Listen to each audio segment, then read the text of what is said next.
Unbelievable scenes in Oslo as Norwegian fans witnessed for the very first time in the history of the tournament their side advanced to the quarter-finals of the World Cup, beating Brazil by 2-1. Craig Burley, Shaka Hislop, Jermaine Jones alongside me, but they are all bit part players in today's show because it's all about Jan Åge Fjørtoft, the former Norwegian international who joins us now. Jan, try and put into words exactly what this means to your country. I've tried to do that, Dan, and I must say, my wife has told me when you get older, you will be easier to get tears, and I've been in tears, and as you, it's like unbelievable. The whole Norway has been public viewing today, whole Norway, and they've been rowing, they've been doing all the different stuff, and even my wife, who I've never seen on a Norwegian shirt, I got a photo of her in a Norwegian shirt. Hello, I played for Norway, but now it's. I mean, we are a small nation, but we are a big sport nation, and I don't think that people from bigger nations can understand how much this means for us, for a small nation. There are some of them at this World Cup. That's why I say this 48 nation has not been bad, because the euphoria around the world has been fantastic. And yeah, I'm sitting all on my own in Salzburg because I'm doing TV and the other channel had the game. So I'm the only Norwegian who was lonely tonight, but I'm glad to be with you guys. What was your reaction when Erling Haaland scored those goals, Jan? Well, there is a time when you just have to stop being amazed of him. I mean, they're building up. He's playing against Gabriel, and then Sheldrup, who came on for Nusa, made a perfect cross. He's kind of a tower. And not only does he win the header, I mean, the speed, the strength of that header is like unbelievable. And then you have the 2-0 goal where he's just standing there against Brazil, against Alisson, and he makes his 7th goal. His stats getting more and more ridiculous. And I mean, guys, we've been there. You talked to me, so we've talked so much about Erling Haaland, but he's now doing it on this stage as well. And he's not playing for one of the biggest nations, but he's playing just right now for one of the best. If you'd watched Norway in qualifying, you'd know how strong they have become. They've come a long way. That being said, I didn't think there's only one man.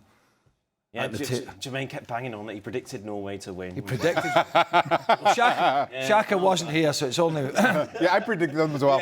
Yeah. Mm-hmm. But you knew they were going to be a threat, and what was surprising was, well, maybe not a surprise watching Ancelotti's sides and watching Brazil, but how much territory they seceded to this Norwegian side, and yeah, they had their chances. This was the missed penalty, obviously, a big moment. No, should Vinicius have taken it? Should Guimaraes should have taken it? They've been swapping these. If you look back in the recent games, there's been a lot of different penalty takers, so they haven't got one set one. They had a lot of chances. Endrick come on, had a great chance, but the way Norway passed the ball around with a confidence, particularly in the middle of the park, was quite something. And of course, you've always got that threat up front. The 2 wide players being changed was a big call. It was a big call in the France game in the group stages to make 10 changes, I think.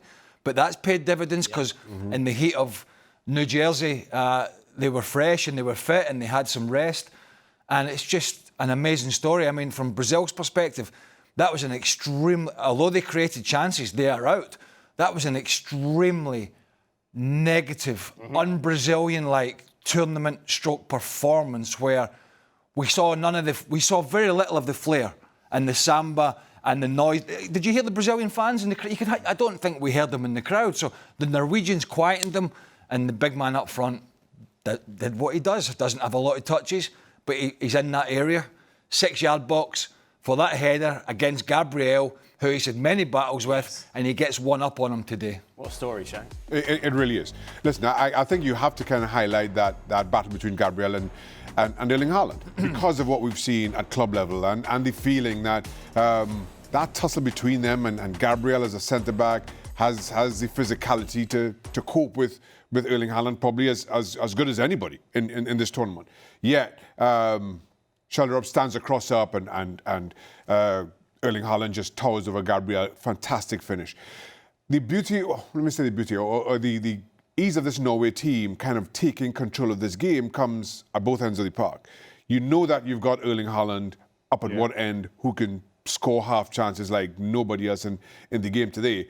But then there's a growing, of course I'm going to see it this way, there's a growing confidence with Nyland at the back who just looked unbeatable on the day.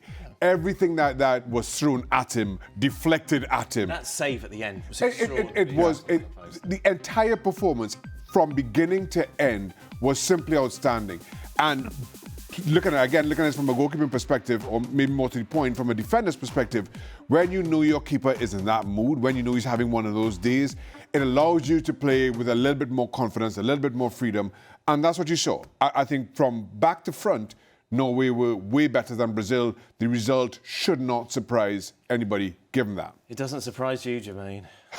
Not really. No, but if you look at the whole game in the beginning, and we all know it when you're there, if Brazil scores the penalty, if they score with Hendrik, the chance they had is a complete different game, right? So, but as long as it stayed 0-0, Norway started believing in the coming more into the game. And then I said always, like with the guy like Erling Haaland in the front, he's proving it. Not only he's proving it everywhere he's going. He scores goals without even having a lot of chances or even touches on the ball. So, you can see that he loves being in this tournament. He loves to do jokes on social media. He's involved with everything, and you can see he's really enjoying this game. So, and I always said it, a striker who's so comfortable and confident in himself and enjoying it is a dangerous target. So, and if you see how he scores his goals, it's unbelievable. So that's why it was for me not so surprising. If I turn it around to Brazil, like we already said here, it's not the Brazil what everybody has in their mind, the names you hear,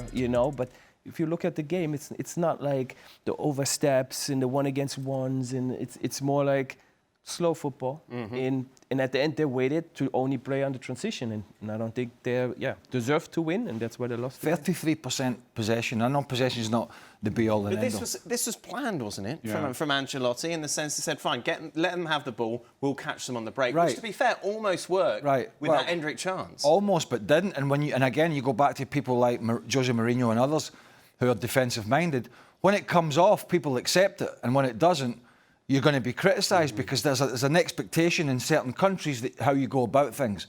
So when you change that mindset and mentality and change the tactics, you damn well better be successful because you're not exciting the public.